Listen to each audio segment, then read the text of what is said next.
Fala pessoal, Yurizinho aqui na voz pra vocês mais uma vez. Então, rapaziada, eu vou falar um pouco pra vocês sobre os filmes que eu assisti em março, beleza? Vou trazer pra vocês tudo que eu assisti, tanto de séries quanto de filmes, né? Pra, mostrar um pouquinho pra vocês, né, as minhas percepções sobre tais assuntos, né? Como eu comentei no vídeo do mês passado, eu falei que eu estava terminando de assistir o Avatar, né? O Último Dobrador de Ar. E, cara, começa pelas séries, né? Essa série foi incrível pra mim, participo de muitos fóruns assim na internet e tal, ainda conversando e debatendo com as pessoas. Eles não gostaram, tipo, tanto da série assim. Se você reparar a série original e você ver a série agora, eles tiveram um argumento que, poxa, né, tipo, era uma série que era pra criança poder ver e tal, então, tipo, perderam a essência, né, do Avatar. Porque na série a gente vê pessoas sendo carbonizadas, né, pela aldeia do fogo, tipo, na frente das crianças, assim, na frente do mundo. Então, tipo, não é alguma coisa que tinha na série antiga, né? E mais ainda, pelos roteiristas originais da série, né, ter saído da produção que a Netflix estava fazendo por conta das divergências criativas. Então, é uma coisa que a gente leva em consideração, tipo, poxa, o que eles estavam tentando colocar para nós ali era algo que se assemelhava bastante à série, né, original. Porém, quando a Netflix viu, falou assim, pô, a gente precisa de mais, né, que a gente não prenda só quem gostou da série também, a gente consegue alcançar mais públicos que não tenham visto a série original, mas que quer ver uma aventura aqui na Netflix, por exemplo. Então tem todos esses fatores, né? Um ponto de agradar o que é original, mas um ponto de também chamar novos públicos. Porque, querendo ou não, tipo, eu sei que é legal uma obra ser fidedigna ao que ela, né, está sendo adaptada, né, para um live action, por exemplo. Porém, a gente tem que também ter consideração em relação a, poxa, como a Netflix como empresa, a gente também tem que levar mais pessoas para ser assistida aquela série nova que ela tá fazendo. Então, pô, ela sabe que Avatar é um público nichado. Então, por que que eu vou fazer essa série só para esse público nichado aqui? Sendo que não pode agradar outros públicos, né, e sair dessa bolha que era aquele ali no Avatar, entendeu? Então, tipo, tem essas séries que fazem esse meio campo, assim. E eu entendo também, tipo, os dois lados, né? Eu entendo o lado da Netflix e entendo o lado dos showrunners da série originais. Porque, poxa, né, você cria a obra e depois você vê uma empresa gigante, assim, né, mudando uma obra de... Tipo, não mudando, mas assim, colocando em coisas que não tinha, né, e que você não concordava em colocar por conta de ser uma série de criança, assim, por exemplo. Então é interessante toda essa lenda. Mas voltando agora pra série em si, eu gostei muito da série, gostei bastante, a série me prendeu e foi confirmada as outras duas séries, né, os outros dois arcos confirmou pra fechar essa trinca.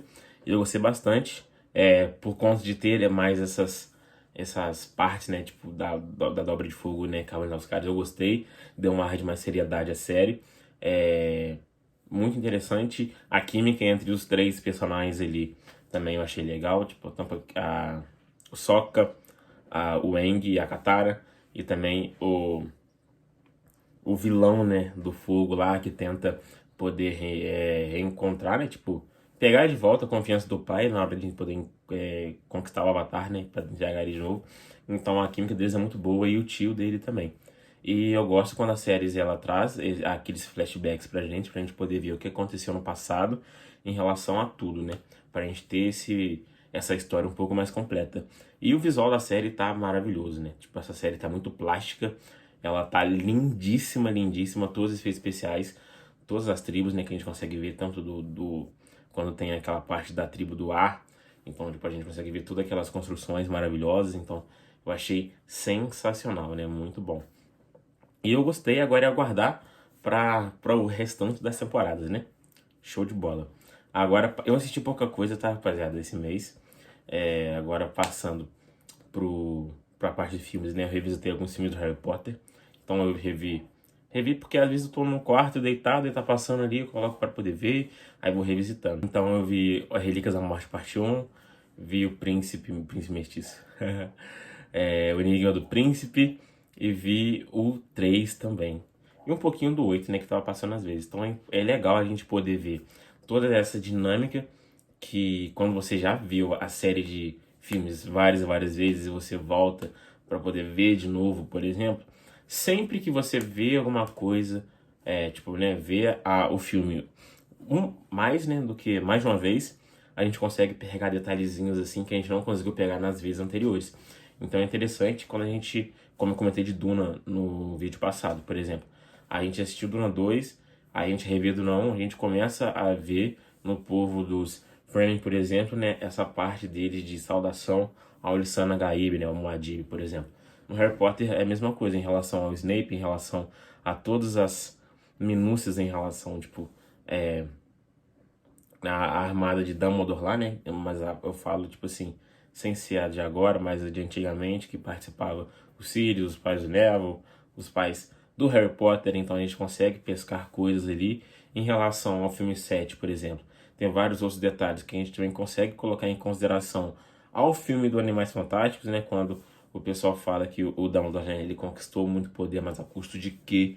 A gente consegue entender que era por causa da irmã dele, que ele queria ser forte, aí tinha toda aquela briga com Grindelwald e com Aberforth também, que fez com que a irmã dele morresse. Então a gente consegue levar isso mais em consideração quando a gente assiste Os Animais Fantásticos, né? E também quando a gente vai pesquisar um pouco mais a fundo sobre a situação, né? Que a gente vê literalmente as histórias de Dumbledore, por exemplo, e a gente vê com que ele sempre foi obcecado pelo poder em relação ao pai dele. Então é interessante. Eu sou muito fã do filme 8, por conta de toda o set piece de ação que ele proporciona pra gente, né? Porém, eu ainda prefiro o filme 7, porque eu acho que ele é mais posicional, né? Então eu acho que me prende mais. Mas eu também gosto da parte de ação que o filme 8 apresenta pra gente, né? Eu acho que esses filmes do David Yates, né? A partir do quarto, eles têm bastante, tipo, defeitos, assim, em questão de roteiro, em questão de direção. Eu acho que o primeiro, o segundo e o terceiro, assim, são os melhores, assim, em questão de filme mesmo, do Harry Potter. Não é uma questão de história, obviamente, eu falei em questão de filme, beleza? Mas eu acho a parte do David Yates horrível, o trabalho que ele faz em Animais Fantásticos, que me diga eu acho horrível também. Então, e a J.K. Rowling como roteirista é uma merda. Então, tipo, eu acho que os filmes também... Eu posso fazer um vídeo sobre essa parte também, mas, voltando aqui só sobre Harry Potter,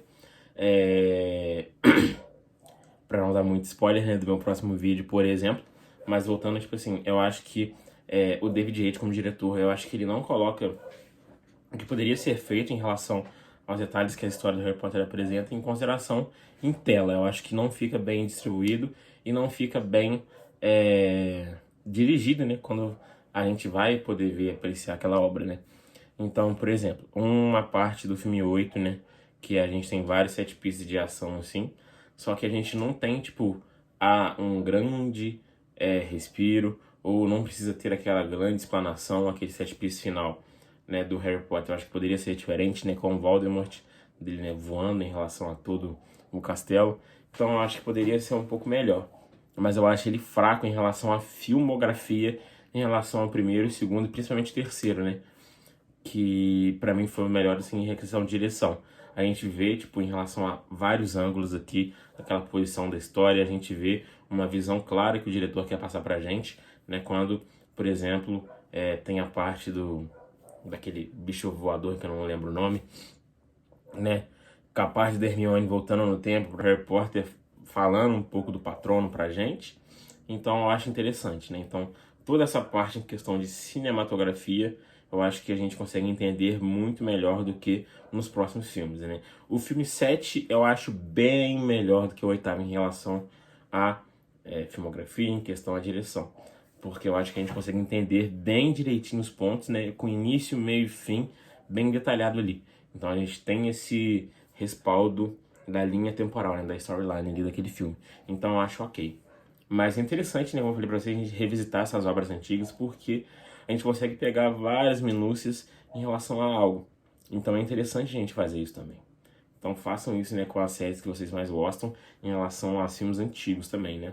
Voltando para um filme que eu assisti recentemente no cinema, é Kung Fu Panda 3, 4. Kung Fu Panda 4, um disclaimer. Eu achei esse filme sensacional. Eu entendo, o pessoal, ele tá criticando muito ele na internet. Eu entendo, tipo, de verdade. Mas ele funciona pra mim, é um filme que funciona pra mim. É um filme que me pegou legal. É um filme que me divertiu muito mais que os outros. É um filme que eu fiquei mais preso que o terceiro, por exemplo, na hora de poder assistir. Então eu achei interessante. A gente não tem os Cinco Furiosos nesse filme. porque meio que o Paul começou uma nova jornada. Mas eu entendo que, tipo, que o pessoal fala que esse filme ele não poderia ser um filme, ele poderia ser um especial ali para poder mostrar aquela jornada, né, da personagem nova que tá ali. E a vilã também, eu acho a vilã um pouco mais interessante do que a vilã do 3, do que o vilão do 3. Mas eu acho, tipo, o vilão do 3 ele passa, não sei, mas eu acho que essa vilã ela passa um pouco mais de seriedade, porém em questão de medo, eu acho que ela não passa. O vilão do 3 ele já passa um pouquinho mais de medo, um pouquinho mais de urgência ali na tela. Essa vilã do 4 tipo assim, ela não passa uma questão de urgência, porque meio que ela não sabe, né, a arte do Kung Fu, então ela tem que conseguir meios para poder conseguir, né, dominar essa arte do Kung Fu de várias pessoas. Porém, eu acho que a parte de seriedade e a parte, né, dela de conversar com o Paul, por exemplo, né, ter aquele diálogo, eu acho sensacional. E a personagem nova que foi introduzida, né, a ladrãzinha lá, é bem interessante. Eu gostei muito da interação do Paul com ela, tipo, muito mesmo. Muito mesmo. O Mestre Shifu também aparecendo ali raramente, mas eu gostei demais. Eu gostei demais, demais. E a relação dos dois pais também, agindo junto com o Paul, tanto o Panda, tanto o Ganso, eu achei, tipo, sensacional. Mas eu entendo porque que às vezes o pessoal fala que às vezes não precisava ser um filme. Talvez, tipo assim, o filme durou um pouquinho a mais, né? Foi um pouquinho enxugado em relação a quando vai lá para a cidade lá da ladrãzinha e quando encontra os amigos dela. Talvez não precisasse de todo aquele tempo ali. Talvez o diretor poderia, né, tipo, mostrar uma ideia melhor que a gente consiga passar menos tempo, mas também dar continuidade naquela história e fazer com que eles também tenham a importância que eles teve no final. Eles não precisavam gastar tanto tempo assim, igual gastou, mas eu entendo também, porque foi uma parte divertidinha, porém gastou um tempinho a mais. Mas eu gostei muito do filme, mas eu entendo quem não gostou. Mas comenta aqui embaixo pra mim por que vocês não gostaram, né?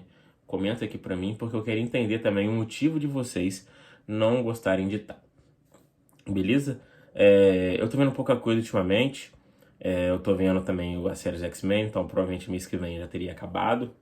E conto aqui pra vocês o que eu achei dessa série. Pode ser um vídeo só sobre essa série, porque ultimamente eu não tô vendo quase nada. Mas eu vou no cinema também assistir Guerra Civil, então eu trago também pra vocês no próximo vídeo, beleza? Então comenta aqui o que vocês assistiram nesse mês, se foi legal, se não foi. E é isso, rapaziada. Um beijo e até a próxima.